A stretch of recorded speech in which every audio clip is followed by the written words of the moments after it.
Salut madame, j'espère que vous allez bien. Donc aujourd'hui, si je fais cette vidéo, c'est juste pour vous expliquer en quoi consistait notre projet pour l'unité d'apprentissage 2. Donc dans le fond, il était question pour nous de nous baser sur un article d'actualité pour monter un projet réaliste, réalisable et concrétisable.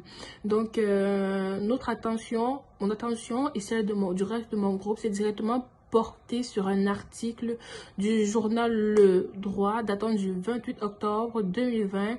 Cet article-là, justement, nous parlait de la création de logements de transition pour des personnes itinérantes, c'est-à-dire des personnes là qui vivent, ces personnes-là qui vivent dans la rue, ces personnes-là qui n'ont pas de logement stable, ces personnes-là qui savent pas garder un logement. Donc c'est dans ça que nous avons eu comme idée pour ce projet. Donc nous sommes donc appuyés sur cet article-là pour monter notre projet. Et l'objectif de notre projet à nous, notre objectif propre, est donc de trouver des partenaires financiers qui vont nous soutenir aussi bien financièrement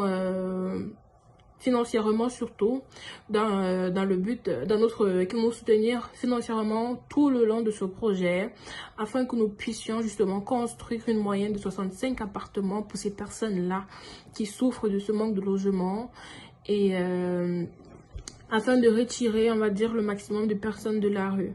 Donc c'est ça que nous avons eu, c'est ça que nous avons, on va dire, comme objectif pour ce projet-là. Donc, et les stratégies que nous avons décidé les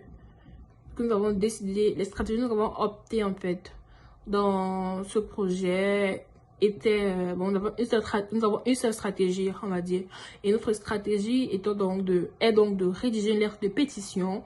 Et pour pouvoir rédiger cette lettre, nous avons donc besoin de récolter un minimum de 800 signatures qui vont appuyer cette lettre là. Donc excusez-moi, nous avons décidé d'envoyer des lettres via la poste aux gens afin qu'ils puissent signer, afin qu'ils puissent nous apporter leur soutien dans cette lancée-là, que nous puissions rédiger cette lettre pour que cette lettre-là qui va donc faire réaliser à l'État la souffrance, vraiment la vraie souffrance de ces personnes-là qui vivent dans la rue, qui va leur faire réaliser les conditions précoces dans lesquelles ils vivent. Donc c'est un peu ça le but de cette lettre de pétition que nous allons rédiger. Quant au plan de visibilité de notre projet, nous avons décidé de coller des affiches dans les rues. Ces affiches-là comprendront des images des personnes, de certaines personnes qui vivent dans ces conditions, des conditions pas vraiment humaines. Ces personnes-là qui sont obligées d'affronter, on va dire, affronter l'hiver dans ces conditions-là. C'est ça que nous comptons faire, afficher des affiches avec des images pour sensibiliser la population face à leurs souffrances. Nous avons aussi décidé de faire passer des messages sur les réseaux sociaux, des messages à la radio, des messages à la télé, toujours dans le cadre de la sensibilisation de la population sur cette réalité-là. Cette réalité qui est souvent négligée. Donc, notre but, c'est justement de créer un choc afin que l'État puisse réagir face à cette souffrance-là. Cette souffrance qui n'est vraiment pas minime, on va dire.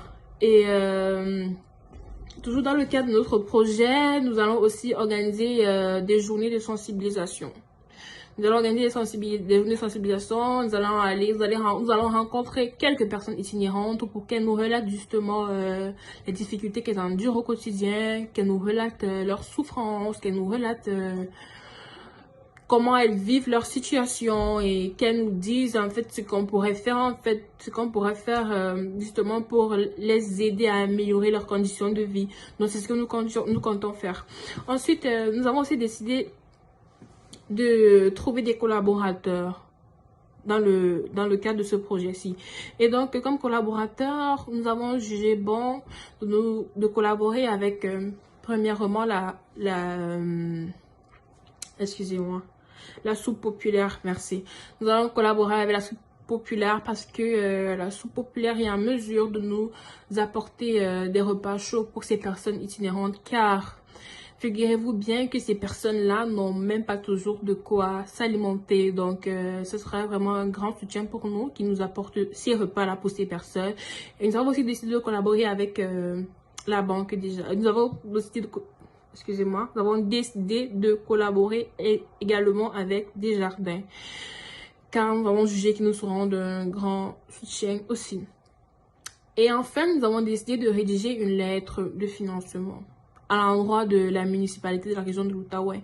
Car bien évidemment, nous, à notre petit niveau, nous ne disposons pas des ressources financières nécessaires pour mener ce projet à bien. Nous disposons juste...